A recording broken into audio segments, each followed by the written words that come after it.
அன்பார்ந்த நேயர்களே, இடைவேளைக்கு முன்பாக தவளை சொறி எதனால் வருகிறது, அந்த தவளை சொறியை போக்குவதற்கு நம் பாரம்பரிய மருத்துவத்தின் மூலம் எந்தெந்த பொருட்களை கொண்டு ஒரு தைலம் தயார் செய்து கொடுக்கலாம் என்று பார்த்தோம். இப்பொழுது அந்த தவளை சொறியை போக்குவதற்கு ஒரு தைலம் தயார் செய்ய போகின்றோம். இந்த தைலம் தயார் செய்வதற்கு நாம் எடுத்து வைத்துள்ள பொருட்களின் அளவுகளை பார்க்கலாம். முள்ளிக்கீரை சாறு ஒரு தேக்கரண்டி, எலுமிச்சை சாறு ஒரு தேக்கரண்டி, தேங்காய் பால் ஒரு தேக்கரண்டி, மல்லிகைப்பூ 15 கிராம், சிவப்பு சந்தனம் அரை தேக்கரண்டி, தேங்காய் எண்ணெய் 100 மில்லி. இந்த தைலம் தயார் செய்வதற்கு முதலில் 100 மில்லி தேங்காய் எண்ணெயை ஒரு பாத்திரத்தில் எடுத்து லேசாக சூடேற்றவும்.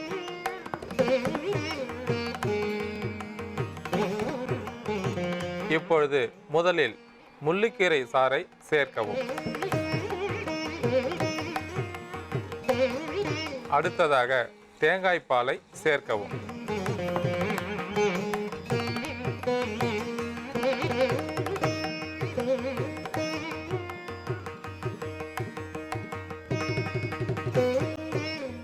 அடுத்ததாக எலுமிச்சை சாறு சேர்க்கவும்.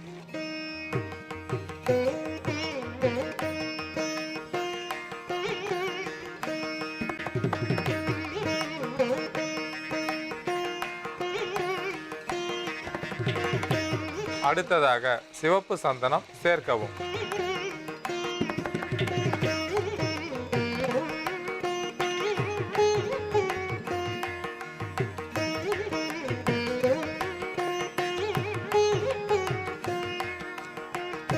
இப்பொழுது மல்லிகை பூவை சேர்க்கவும்.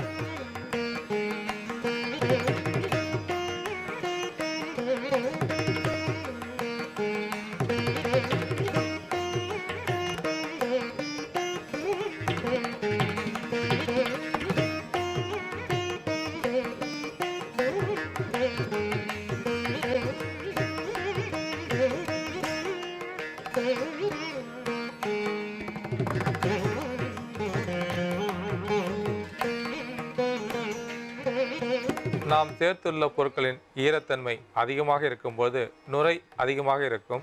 அதனால் சிறு தீயில் வைத்து சூடேற்றவும். நுரை அடங்கிய பிறகு எடுத்துக்கொள்ளவும்.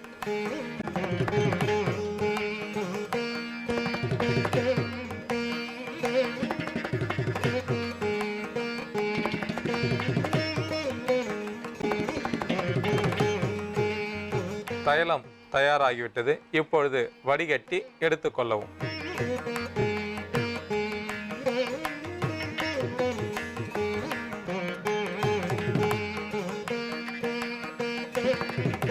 தோல் பகுதியில் முழங்கை மற்றும் முழங்கால் இவற்றின் பின்பக்கம் தவளை சொறி வரும்.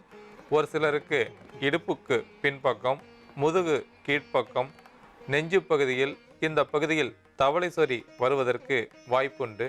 அன்பார்ந்த நேயர்களே, கோடை காலத்தில் பலவிதமான நோய் உபாதைகள் வருவதற்கு வாய்ப்புண்டு. அவற்றில் ஒற்றை தலைவலி, தலைவலி, பசி தலைவலி, உஷ்ண தலைவலி என்று பல தலைவலிகள் வருவதற்கு வாய்ப்புண்டு. ஒற்றை தலைவலி வந்துவிட்டால் காலை முதல் மாலை வரை அந்த தலைவலி அதிகமாக இருக்கும். சூரியன் உதயமாகும் போது அந்த தலைவலி லேசாக ஆரம்பிக்கும். மதிய நேரத்தில் அந்த தலைவலியின் வலி மிகவும் அதிகமாக இருக்கும். மாலை நேரத்தில் அந்த சூரியன் மறையும் போது தலைவலி படிப்படியாக குறையும். இதுதான் ஒற்றை தலைவலியாகும். இந்த தலைவலியானது ஒரு பக்கமாக வலிக்கும். அதே போல கோடை காலத்தில் பசி தலைவலி, மலச்சிக்கல் தலைவலி, நீர் ஏற்றத்தினால் வரக்கூடிய தலைவலி போன்ற பல தலைவலிகளும் வருவதற்கு வாய்ப்புண்டு. மூளையில் உள்ள நரம்பில் அழுத்தம் அதிகரிக்கும் போது தலைவலி வரக்கூடும்.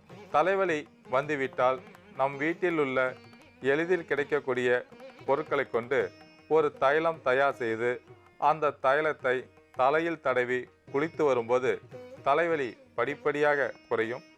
இந்த தைலம் தயார் செய்வதற்கு நமக்கு தேவையான பொருட்கள்: கொடி எலுமிச்சப்பழம், பொன்னாங்கண்ணி சாறு, காய்ந்த மிளகாய், சாம்பிராணி மற்றும் தேங்காய் எண்ணெய். இந்த பொருட்களை கொண்டு ஒரு தைலம் தயார் செய்ய போகின்றோம். இந்த தைலம் தயார் செய்வதற்கு முன்பாக கொடி எலுமிச்சம்பழத்தில் உள்ள மருத்துவ குணத்தை பற்றி பார்க்கலாம். இந்த கொடி எலுமிச்சம்பழம் என்பது காடுகளில் வளரக்கூடியது, கொடி இனத்தை சேர்ந்தது. இந்த பழத்தில் உள்ள சத்துக்களானது தலை சுற்றல், மயக்கம், தலைவலியை போக்குவதற்கு அதிக அளவில் பயன்படுகிறது. உடலில் ஏற்படக்கூடிய அதிக உஷ்ணத்தை போக்குவதற்கு இந்த கொடி எலுமிச்சை பழச்சாறு அதிக அளவில் பயன்படுகிறது. ஒற்றை தலைவலி, பசி தலைவலி, மலச்சிக்கலால் ஏற்படக்கூடிய தலைவலி, நோய் எதிர்ப்பு சக்தி குறைவால் வரக்கூடிய தலைவலி போன்ற பல தலைவலிகளை போக்குவதற்கு இந்த பழச்சாறு அதிக அளவில் நமக்கு பயன்படுகிறது. கொடி எலுமிச்சம்பழம் கிடைக்கவில்லை என்றால் சாதாரண எலுமிச்சம்பழத்தை கொண்டு தலைவலியை போக்கிக் கொள்ள முடியும். அடுத்ததாக நாம் பார்க்கக்கூடிய பொருள் பொன்னாங்கண்ணி சாறு. பொன்னாங்கண்ணி சாறானது உடலுக்கு தேவையான குளிர்ச்சியை கொடுக்கும். அதை போல தலை உஷ்ணத்தை குறைத்து மூளையில் உள்ள நரம்புகளில் ஏதேனும் பாதிப்பு இருந்தால் அந்த பாதிப்பை சரி செய்து தலைவலியை போக்கும். அடுத்ததாக நாம் பார்க்கக்கூடிய பொருள் சாம்பிராணி. சாம்பிராணியானது தலையில் அதிகமாக நீரேற்றம் இருந்தால் தலைவலி வரும்.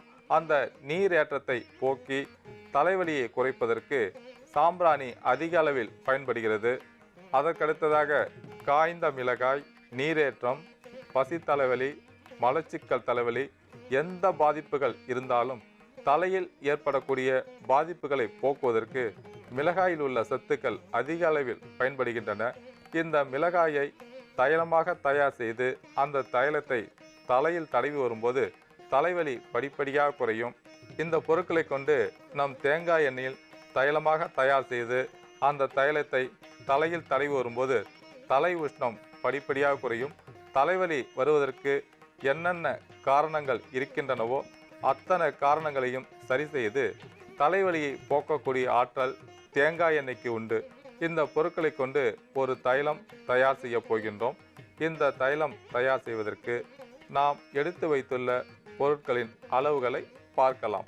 பொன்னாங்கண்ணி சாறு 2 தேக்கரண்டி, எலுமிச்சப்பழ சாறு 2 தேக்கரண்டி, காய்ந்த மிளகாய் 3, சாம்பிராணி 10 கிராம், தேங்காய் எண்ணெய் 100 மில்லி. இந்த தைலம் தயார் செய்வதற்கு முதலில் 100 மில்லி தேங்காய் எண்ணெயை ஒரு பாத்திரத்தில் எடுத்து லேசாக சூடேற்றவும்.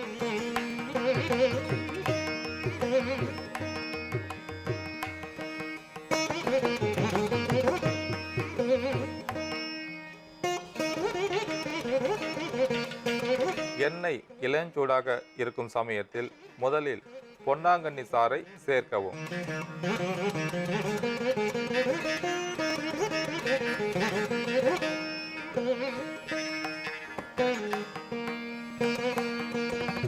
அடுத்ததாக கொடி எலுமிச்சை பழச்சாறை சேர்க்கவும்.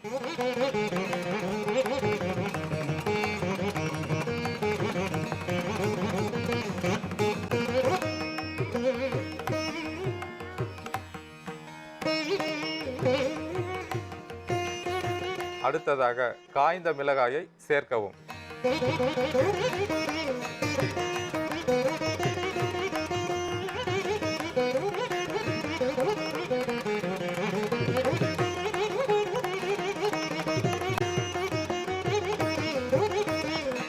இப்பொழுது சாம்பிராணியை சேர்க்கவும்.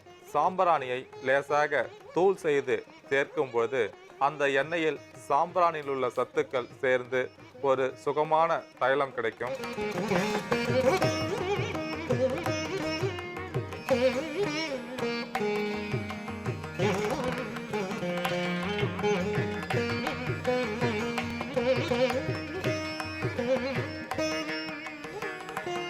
இந்த தைலம் தயாராகிவிட்டது.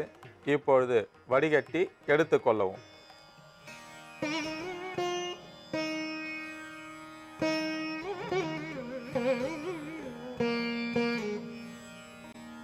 அதிக தலைவலி இருக்கும்போது இந்த தைலத்தை தலையில் தடவி ஊற வைத்து சேக்காய்த்தூள் போட்டு குளித்து வரும்போது அந்த தலைவலியானது படிப்படியாக குறையும்.